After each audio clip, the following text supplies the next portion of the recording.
கண்களும் கவி பாடுதே பகுதி 27. ஆதிரி சொன்னதை கேட்டுக்கொண்டிருந்த கார்த்திகா மனம்தான் கனத்து போனது. அவளுக்கு தோழியின் துயர் புரிந்தாலும் என்ன சொல்லி அவளை தேற்றுவது என்று விடை தெரியாமல் தவித்து போனாள். பின் ஒரு பெருமூச்சு எடுத்துக்கொண்டவள், ஆதிர, அன்பு நிச்சயம் தப்பு பண்ணிருக்கான், நான் இல்லன்னு சொல்லல. ஆனா எங்க வீட்டுல எல்லாருக்கும் நீ மருமகளா வந்ததுல எவ்வளவு சந்தோஷம் தெரியுமா? எங்க அம்மாக்கும் அப்பாவுக்கும் முன்னமே உன்னதான் இந்த வீட்டு மருமகள் ஆக்கணும்னு ஆசை. ஆனா இந்த அன்புக்கு பயந்துட்டு தான் யாருமே வாயை திறக்காம இருந்தாங்க. கடைசி நேரத்துல அவனை இப்படி திடீர்னு பல்ட்டி அடிச்சு உன் கழுத்துல தாலி கட்டவும் எங்களுக்கு எல்லாம் இன்ப அதிர்ச்சியா இருந்தது. அதை நாங்க யாருமே எதிர்பார்க்கல. இந்த சம்பவத்தால உன் மனசு எப்படி சங்கடப்பட்டு இருக்குன்னு என்னால புரிஞ்சுக்கவும் முடியுது. அன்பு அப்படி ஒரு அவசர முடிவு எடுத்துக்க என்ன காரணம்னு எனக்கு தெரியல. ஆனா அவன் நிச்சயம் நீத்துவ கல்யாணம் பண்ண மாட்டான்னு எனக்கு ஏற்கனவே தெரியும் என்று கார்த்திகா சொல்ல, அவளை குழப்பத்தோடு பார்த்த ஆதிரையோ, என்னடி வளர்ற, அவங்கதான் 3 வருஷம் லவ் பண்ணாங்களே, அப்புறம் கல்யாணம் மட்டும் ஏன் பண்ணக்கூடாது என்று அவள் புரியாமல் கேட்க, நீ நம்ப மாட்ட, வா என் கூட வா என்று அன்பு அறைக்குள் அழைத்து சென்றாள். ஏய், இங்க எதுக்கடி கூட்டிட்டு வந்த என்று ஆதிரை புரியாமல் கேட்க, இந்த செல்ஃபு அன்போட பிரைவேட் செல்ஃபு, இங்க நான் கை வச்சா என் கைய உடைச்சிடுவேன்னு நிறைய தடவை மிரட்டிருக்கான். ஆனா நான் சும்மா இருப்பேனா? அவன் சொன்னதுக்காகவே அவளுக்கு தெரியாம அப்படி என்னதான் வச்சிருக்கான்னு உருட்டி பார்த்திருக்கேன். இப்ப நீயே பாரு என்று அவள் கை காட்ட ஆதிரியோ அதிர்ந்து விட்டாள். நானா? பொடி, உங்க அண்ணன் கிட்ட நான் திரும்ப அடி வாங்கணுமா என்றாள். பயப்படாத ஆதிர, அன்பு வர நேராகும், அந்த நோட் எடு என்று கார்த்திகா சுட்டி காட்ட ஆதிரையும் சிறு தயக்கத்துடன் அதை உருவி கையில் எடுத்தாள். இது என்ன நோட்டு கார்த்தி? ஏதாவது பர்சனலா இருக்க போகுது, வாடி வச்சுட்டு போயிடலாம் என்று ஆதிரை தயக்கத்துடன் சொல்ல, ஏய் சும்மா நில்லிடி என்று அவளிடம் இருந்த அந்த நோட்டை இழுத்தவள் அதன் உள்ளே தேட அவள் எதிர்பார்த்த காகிதம் கசங்கியபடி அந்த நோட்டில் இருந்து அவள் கையில் சிக்கியது. என்னடி லெட்டர் இது என்று ஆதிரை புரியாமல் கேட்க, படிச்சு பாரு என்று கார்த்திகா நீட்ட, ஐயோ கார்த்தி, ஏதோ லவ் லெட்டர் மாதிரி தெரியுது, என்னால முடியாது என்று ஆதிரை அவளிடம் திரும்ப கொடுத்து இருந்தாள். ஆதிரி என்னதான் அன்பை வெறுத்தாலும் அவள் நீத்துவை வர்ணித்து வரைந்திருக்கும் காதல் மடலை படிக்கும் அளவுக்கு அவள் இதயத்தில் திடமில்லை. ஆதிர, இது லவ் லெட்டர் தான், ஆனா நீ பயப்பட அளவுக்கு எதுவும் இல்ல, சும்மா படி என்று கார்த்தி அவள் கையில் திணித்திருக்க ஆதிரை தன் கைகள் நடுங்க அந்த பேப்பரை வாங்கி கொண்டாள். அவள் பயந்தது போலவே அது அன்பு நீத்துவுக்கு எழுதிய கடிதம்தான். டியர் நீத்து என்றுதான் துவங்கியிருந்தான்.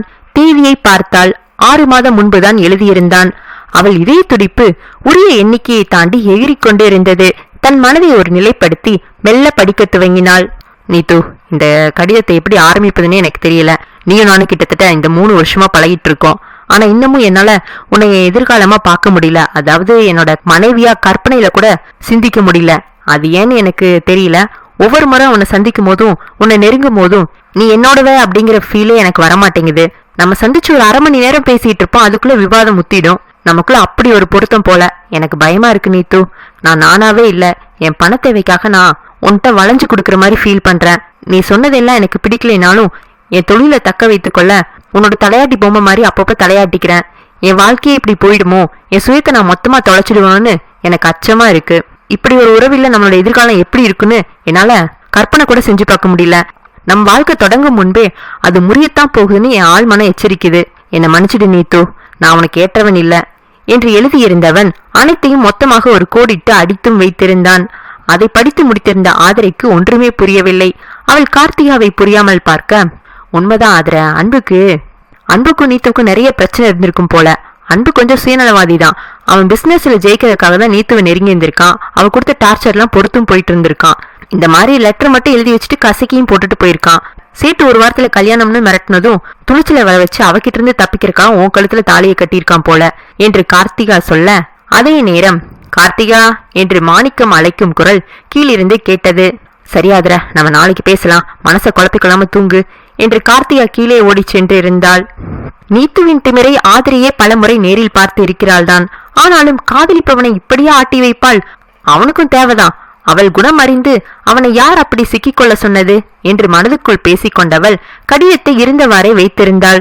தொழிலுக்காக காதல விலை பேசியிருக்கான், சரியான சுயநலவாதி என்று ஆதிரை அவனை மனதுக்குள் திட்டினாலும் அவள் அடிமனதில் ஒருவித நிம்மதியை உணர முடிந்திருந்தது. அதற்கு மேல் அவளுக்கு எதையும் யோசிக்க பிடிக்கவில்லை. அப்படி யோசித்தால் எங்கு அவள் மனம் அவள் தரப்பு நியாயத்தை கோடிட்டு காட்டி அவனுக்காக வாதாடி விடுமோ என்று பயந்து போனாள். அன்று இரவு அன்பு வீடு திரும்ப தாமதமாகிவிட ஆதிரையோ அவன் வருவதற்குள் தூங்கிவிட்டாள். மறுநாள் காலை ஆதிரை முதலில் எழுந்து குளித்து வந்துவிட அன்போ அப்போதுதான் கண் விழித்தான். ஆதிரை ஊருக்கு செல்வதற்காக துணிகளை பெட்டியில் அடுக்க அன்பு அதிர்ந்து போனான். ஏய், இப்ப எங்கடி பெட்டி பிடிக்கையெல்லாம் கட்டிட்டு கிளம்பிட்ட என்று அன்பு அதட்ட ஆதிரை வாயே திறக்கவில்லை. அதற்கு மேல் தன் பொறுமை இழந்தவன் அவள் தோள்களை அவன் புறமாக பற்றி திருப்பி, எங்க அத்தை வீட்டுக்கு தான் போவ போல, நான் அங்கேயும் வந்து நிப்பேன். ஏண்டி கட்டின பொண்டாட்டிக்கு ஒரு முத்தம் கொடுத்தது தப்பா? இதுக்காக பெட்டி பிடிக்கலாம் தூக்கிட்டு யாராச்சும் அம்மா வீட்டுக்கு போவாங்களா என்று அவன் கேட்க, ஆதிரியோ வந்த சிரிப்பை அடக்கி கொண்டு அவன் எதுவரை செல்கிறான் பார்ப்போம் என்று சீண்ட எண்ணி திரும்பி நடக்க போக அவனோ அவள் கையை பிடித்து தடுத்து நிறுத்தியிருந்தான்.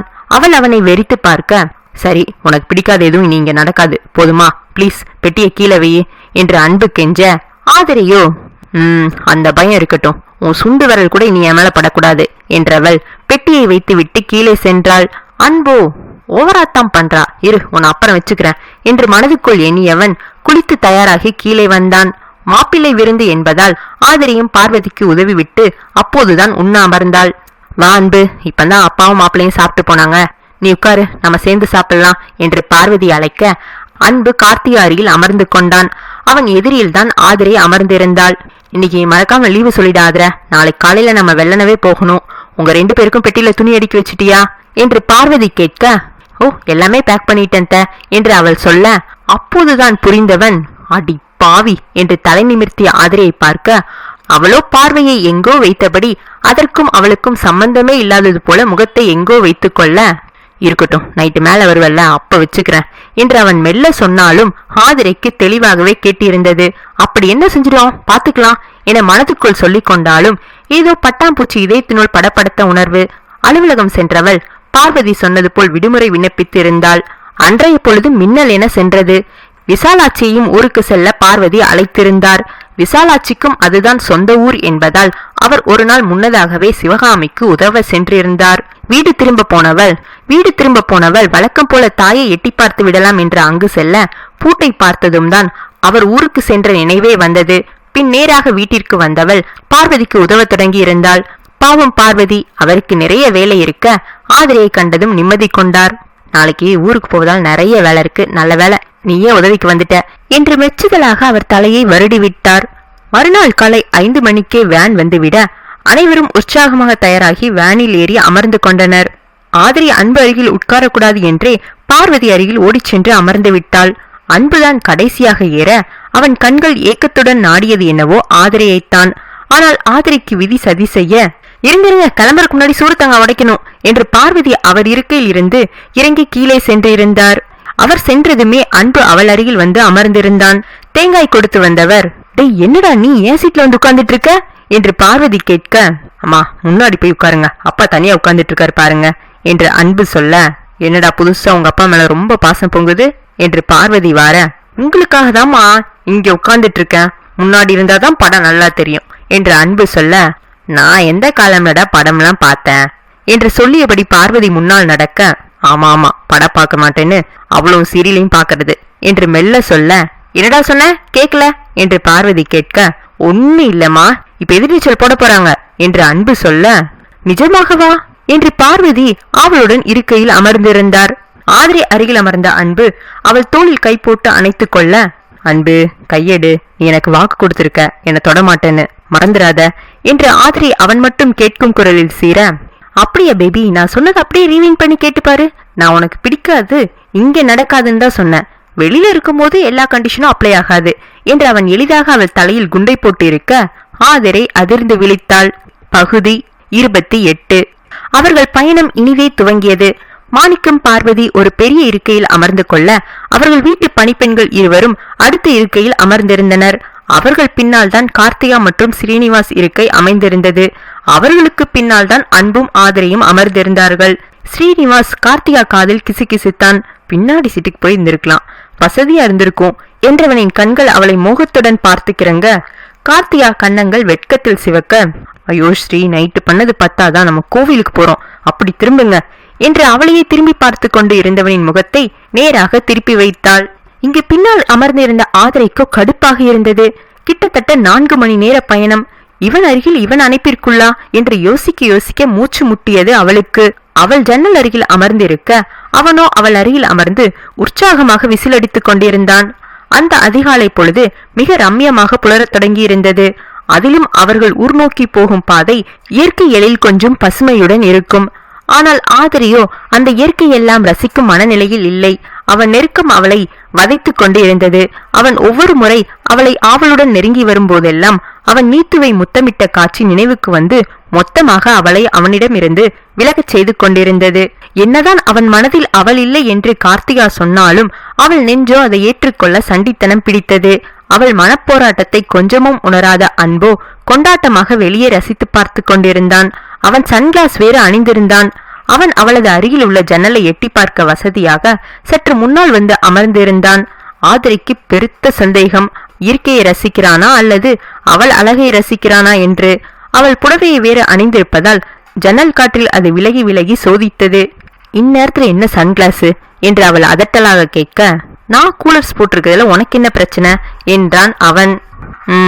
நீ கண்ணாடி போட்டா எனக்கு பிடிக்கல என்றாள் அவள். அவன் பார்வை கூர்மை பெற தன் கண்ணாடியை உயர்த்தியவன், அப்ப கண்ணாடி போடலினா பிடிக்குதா என்று அவள் அருகில் வந்து கேட்க, இல்ல அப்பவும் பிடிக்கல என்றவள் தன் பார்வையை மறுபுறம் திருப்பிக் கொண்டாள். 4 மணிக்கு எல்லாம் எழுந்ததால் தூக்கம் வேறு கண்களை சொருகியது. நிம்மதியாக தூங்க முடியவில்லை. இருந்தும் அவள் களைப்பை வெற்றி பெற அந்த வேனின் வேகத்தினால் ஏற்படும் மெல்லிய குழுக்கள் அவளை தாளாட்டுவது போல் இதமாயிருக்க தன்னை மறந்து கண்ணயர்ந்து விட்டாள். 2 மணி நேரம் சென்றிருக்கும். ஆதரிக்கு அவள் தலை வைத்திருந்த மஞ்சம் சுகமாக இருந்தது. அவளை வளைத்து போர்த்திருந்த போர்வை இதமாக இருந்தாலும் ஏன் கணக்கிறது? மெல்ல கண் திறந்தவளுக்கு அப்போதுதான் அவள் இருக்கும் இடமும் நிலைமையும் தெளிவாக புரிந்தது. அவன் மார்பில் அவள் சாய்ந்து தூங்கியிருக்க அவனது வலிய கரங்களோ அவள் இடுப்பை வளைத்து பிடித்திருந்தது. அவனும் ஆழ்ந்து உறங்கிக் கொண்டுதான் இருக்கிறான் என்பது அவனது சீரான சுவாசமே சொன்னது. ஐயோ, எப்படி இப்படி கொஞ்சம் கூட சொரணையே இல்லாம அவன் மேலேயே படுத்து தூங்கணும் என்று தன்னையே நொந்து கொண்டவள், நல்ல வேளை அவன் தூங்கிட்டு இருக்கான், ஒண்ணுமே நடக்காத மாதிரி மெல்ல அப்படியே விலகி உட்கார்ந்துட வேண்டியதுதான் என்று அவன் கரத்தை இழுக்க முயற்சித்தாள். ஆனால் அவன் பிடியோ இரும்பாயிருக்க அது அவள் இடையே விட்டு வருவேனா என்றது. அவளும் போராடி ஒரு வழியாக அவனை விட்டு விலகி அமர்ந்து கொண்டாள். அவன் துயில் இன்னும் களையவில்லை. அவனை இவ்வளவு நேரமும் முறைத்துவிட்டு எப்படித்தான் அவன் மார்பிலேயே சாய்ந்து தூங்கினாளோ. Great escape. அவன் மட்டும் அதை பார்த்திருந்தான் நம்மள கேவலமா நினைச்சிருப்பான் என்று அவள் மனதுக்குள் நினைத்து கொண்டிருக்க அதே நேரம் காலை உணவு உண்ண ஒரு உணவகம் முன் வேன் நின்று இருந்தது. அன்பு அப்போதுதான் கண் விழித்தான். அவன் இறங்கிக் கொள்ள ஆதரியும் அவனை தொடர்ந்து இறங்கினாள். ஸ்ரீனிவாஸ் ஒரு போன் பேசி வருவதாக சென்றுவிட அன்பு ரெஸ்ட் ரூம் சென்றுவிட கார்த்திகாவும் ஆதரியும் சேர்ந்து அமர்ந்து கொண்டார்கள். கார்த்திகாவோ, என்னடி நல்ல தூக்கம் போல என்று குறும்பு புன்னகையுடன் வினவ, ஆமாடி நைட்டு சரியா தூங்கல, அதான் அசந்து தூங்கிட்டேன். ஓ, அப்ப அது வேற. சரிதான் என்ற கார்த்திகா தன் புன்னகையை அடக்கிக் கொள்ள போராட, ஏய் இப்ப எதுக்குடி சிரிக்கிற என்று ஆதிரி அவளை அதட்ட, இல்ல 2 பேரும் அத்தனை தடவை சண்டை போட்டுட்டு இப்ப என்ன அழகா போஸ் கொடுத்திருக்கீங்க, உங்களை இப்படி சந்தோஷமான ஜோடியா பாக்குறது மனசுக்கு நிறைவா இருக்கு என்று கார்த்திகா சொல்ல, ஆதிரிக்கு அவள் சொல்வதில் ஆதியும் புரியவில்லை அந்தமும் புரியவில்லை. என்னடி வளர்ற, இன்னைக்கு என்ன புதுசா பாத்துட்ட என்று அவள் கேட்க, அன்பு Facebook வாட்ஸ்அப் டிபியை பாரு என்று கார்த்திகா சொல்ல அதே நேரம் ஸ்ரீயும் அன்புவும் அவர்கள் எதிரில் வந்து அமர்ந்து கொண்டனர். ஆதிரி அவசர அவசரமாக அவள் கைப்பையை உருட்டி அவள் கைபேசியை எடுத்தாள்.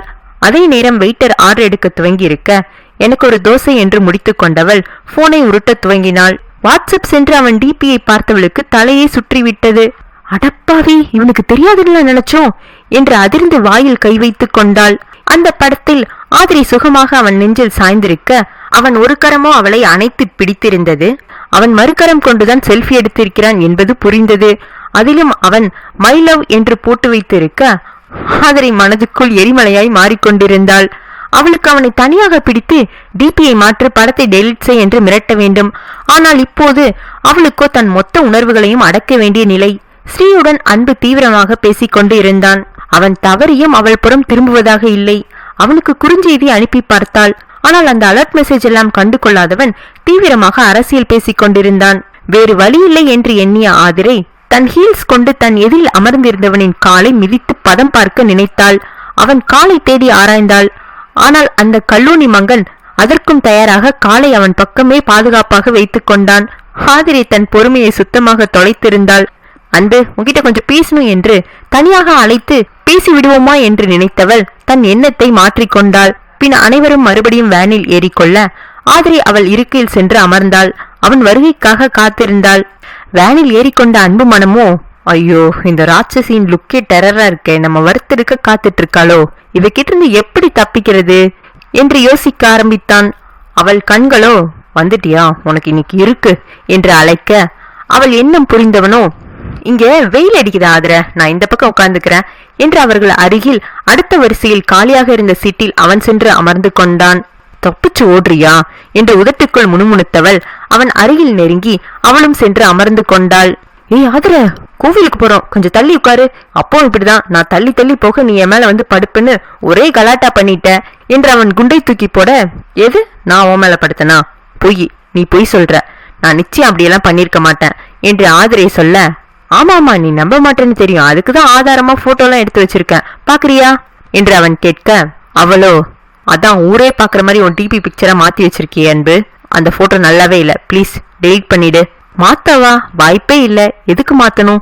அதுக்கு எத்தனை கமெண்ட்ஸ் வந்திருக்கு தெரியுமா என்று சொல்ல, அதற்கு மேல் தன் நிதானத்தை தொலைத்த ஆதரையோ, என்னடா ஓவரா சொல்ற, முதல்ல யாரை கேட்டு நான் தூங்கும் போது போட்டோ எடுத்த என்று அவள் யாரும் கேட்டுவிடக்கூடாது என்று அவன் அருகில் நெருங்கி சீறிக்கொண்டு இருந்தாள். என்ன டாவா, என்னடி மரியாதையெல்லாம் ரொம்ப தேயுது, உனக்கு என்னடா மரியாதை வேண்டி கிடக்குது? நான் முழிச்சிருந்து என் மனமறிய உன்னை சந்தோஷமா தேடி வந்து போஸ் கொடுத்தா நீ இப்படி ஒரு படத்தை போடலாம். நான் தூங்கும் போது எடுத்துட்டு ஏதோ சாதனை பண்ண மாதிரி ஊர் முழுக்க எதுக்கு போஸ்ட் ஓட்டிட்டு இருக்க? ஒழுங்கா இப்ப அதை டெலீட் பண்றியா இல்லையா? இல்ல நான் உங்க அப்பா கிட்ட இப்பவே சொல்லவா என்றாள் அவள் மிரட்டலாக. ஆமா, ஆவுனா எங்க அப்பாவை இழுக்க வேண்டியது, அவருக்கு நல்ல நாள்லயே என்ன ஆகாது, அதுலயும் குறிப்பா இவ பத்த வச்சா ரொம்ப சிறப்பா பத்திட்டு எரியும் என்று மனதுக்குள் எண்ணிக்கொண்டவன், இப்ப என்னடி நான் தப்பு பண்ணிட்டேன், சும்மா சும்மா என்ன மிரட்டிட்டு இருக்க, நான் உன் மேல இருக்கிற லவ்ல தானே உன்னை சுத்தி சுத்தி வரேன், உன்னையே நினைச்சு வர வர நான் பைத்தியமா மாறிட்டு இருக்கேன், இது கூட உனக்கு புரிஞ்சுக்க முடியலனா உனக்கு இதயமே இல்லைன்னு தான் அர்த்தம். இனி நான் உன்கிட்ட வந்தா என்ன என்னன்னு கேளு, இந்த பொம்பளைங்களே இப்படித்தான், நீயாவது என்ன புரிஞ்சுக்குவேன்னு நினைச்சேன், எனக்கு எவ்வளவு வேணாம் இரு, உன் போட்டோவை இப்பவே டெலீட் பண்றேன் என்றவன் தன் கைபேசியை எடுத்து தான் சொன்னதை செய்து முடித்தான். ஆதரிக்க அவன் பேச்சு புதிதாக இருக்க என்ன சொல்வது என்று தெரியாமல் அமர்ந்திருந்தாள். இங்க பாரு, டெலீட் பண்ணிட்டேன், இப்ப இந்த இடத்த காலி பண்றியா என்று அவன் ஒரு மாதிரி குரலில் கேட்க, ஆதரிக்கு இப்போது என்னவோ போல ஆகிவிட்டது. அவன் முகத்தில் இத்தனை நேரமாக இருந்த உற்சாகம் இப்போது மொத்தமாக துடைக்கப்பட்டு இருந்தது. ஆதரி தன் இருக்கைக்கு சென்று அமர்ந்து கொண்டாள். அவன் சொன்ன சொற்கள் அவள் மனதை என்னவோ செய்தன. இவன் என்ன லவ் பண்றானா, நம்புற மாதிரி இல்லையே, அப்படி இருந்தாலும் என்கிட்ட அவன் நடந்துகிட்ட முறை தப்பு தானே, நான் பேசினதுல எந்த தப்பும் இல்ல என்று மனதை சமாதானம் செய்து கொண்டாள். அப்படியே சில நிமிடங்கள் கரைய, உண்மையிலேயே ஃபீல் பண்றானா இல்ல நடிக்கிறானா என்று சந்தேகித்தவள் அவன் புறம் மெல்ல திரும்பி பார்த்தாள். அவன் கண்மூடி காலை நீட்டி சாய்ந்திருந்தான். அவன் முகம் வாடியே இருந்தது. அப்போ உண்மையிலேயே ஃபீல் பண்றானா? நல்லா ஃபீல் பண்ணட்டும், என்னை எத்தனை நாள் அள வச்சிருப்பான், இவன் லவ் பண்றேன்னு சொன்னா உடனே எனக்கு லவ் வந்துடுமா? எப்படியோ இனி இவன் தொல்லை இல்லாம இருக்கலாம் என்று எண்ணியவள் அப்போது அறியவில்லை அவனுக்காக அவள் ஏங்கி தவிக்கும் நாள் தொலைவில் இல்லை என்று.